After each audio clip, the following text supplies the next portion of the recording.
Hi guys, this is my Kobra2 Pro. Now I bought this printer used and it wasn't working, and I've learned a few things about deficiencies it's had and problems I had getting going, and I thought that this would be a good video to share those. Let's talk about the printer head, because that's where the problem was. Someone had unbolted the printer head and taken the inside apart on it, because this piece had failed. And that's called the hot end. Now, you can buy a hot end online fairly inexpensively. I have a brand new one here.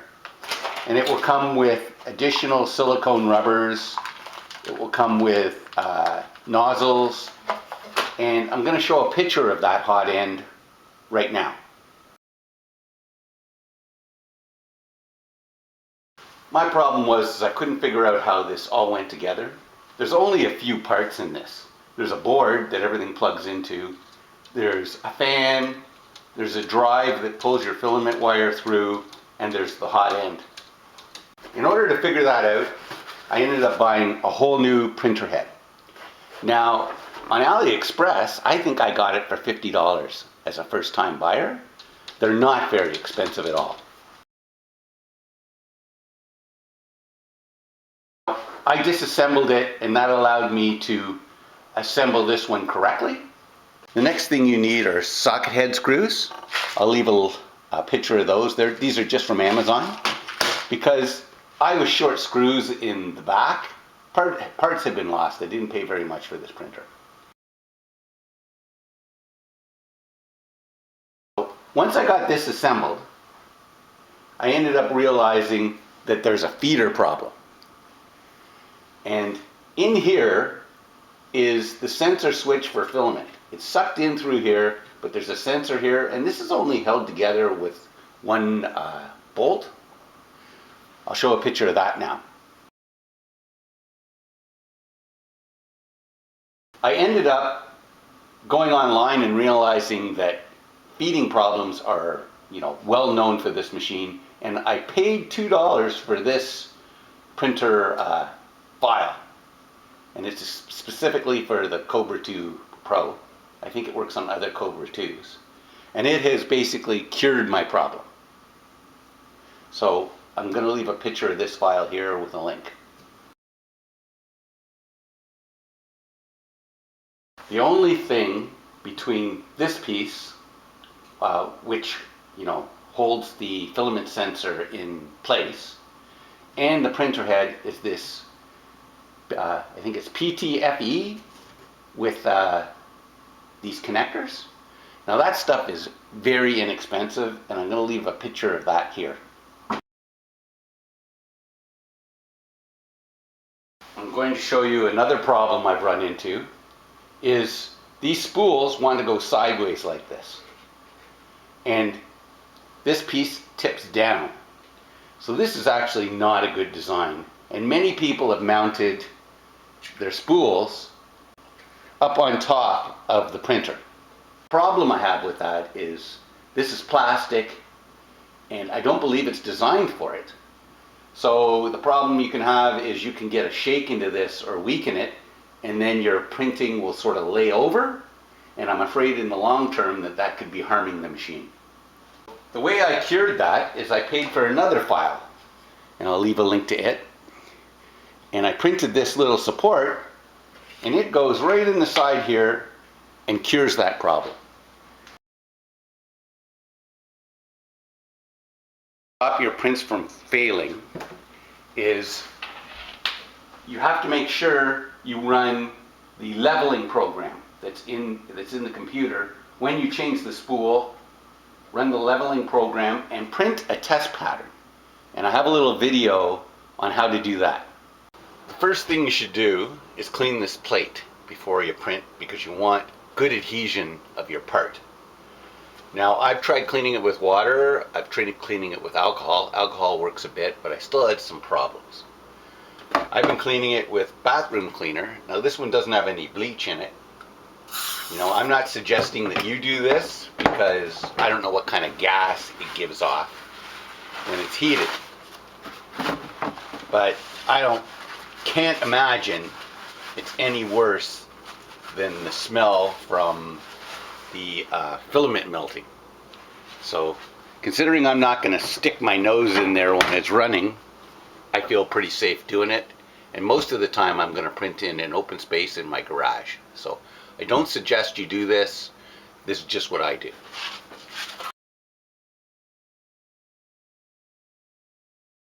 So let's print a bed level print test page to make sure we have our temperature settings on our spool correct. And I'm just going to import it here.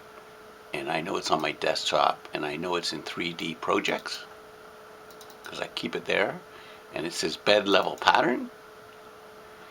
We have to slice it. And we can go remote print. Here's my printer, and I'm going to start the print.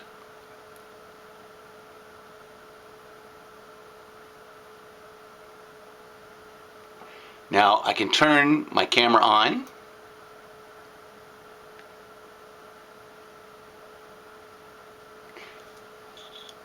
I don't know if it's going to show me anything until I warm up.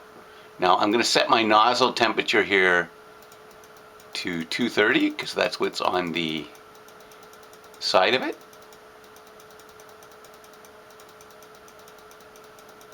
Don't know what I was printing here last. Okay.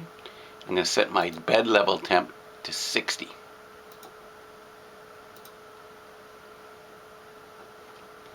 And you can see that it's heating up. In the Anycubic printer app, I can press the camera.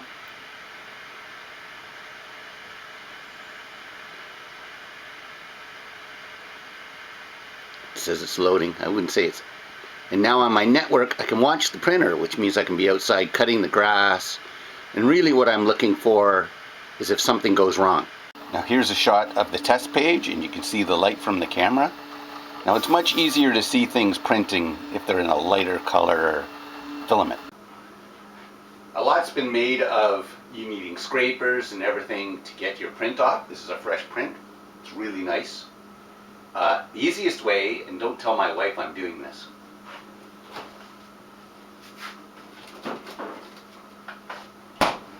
We'll come back in 5 minutes.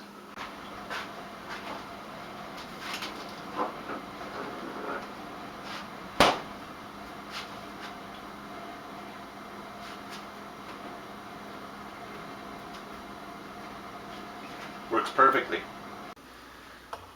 So here is the test pattern that we did print, and you can see it doesn't spread apart and that it's all connected, and that means I have my heat settings correct. And I've learned to run the bed leveling program and to run a bed test pattern every time I change this spool because they're all slightly different.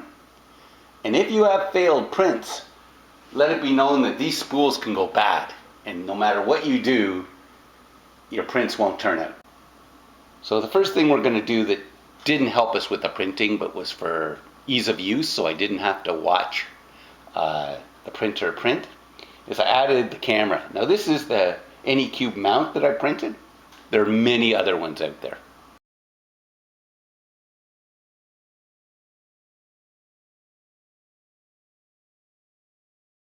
And all you have to do is print that and plug it in right here at the bottom. Some of the other improvements I made was I printed these rail covers, and I'll leave a link to that here.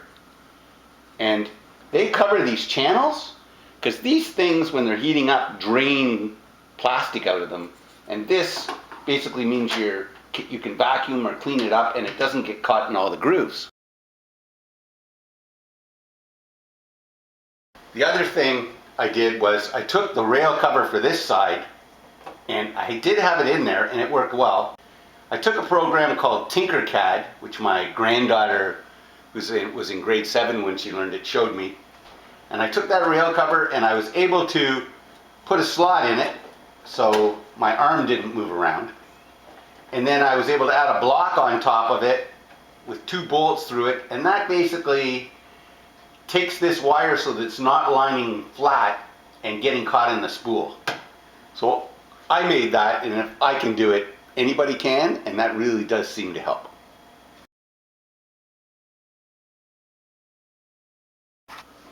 There's a few programs I found important. One was the Anycubic slicer. You saw me use that when I printed this test pattern. Also, the Anycubic phone app, which you watched me use my camera on and be able to watch the print. Another one called Cura, which is also a slicer program.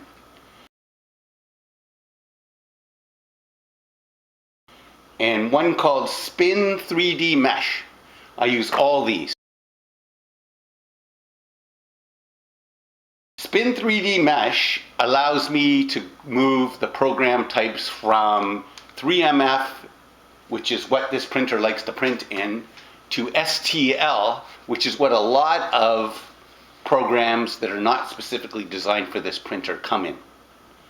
So you want to take an STL program and change it to a 3MF program in Spin 3D so that you can use Anycubic to print it. The other thing you can do is you can take an STL program, open it in Cura, not print in Cura, and save it, and then it will also print on your Anycubic printer. So the Spin 3D Mesh allows you to move them back and forth and around and allow your printer to print them. So I suggest you have those 4 things. One for your phone, the Anycubic slicer, the Anycubic slicer on your computer, the Spin 3D Mesh, and Cura. So if you found this at all helpful, please like, share, and subscribe. I realize this printer's 3-4 years old and support is gone for it, but I showed links to the parts to show you how cheaply you can keep it and keep it running. The only thing it doesn't seem to do is it's a little slower and it doesn't like to print in more than one color. I hope this helps you. Have a good day.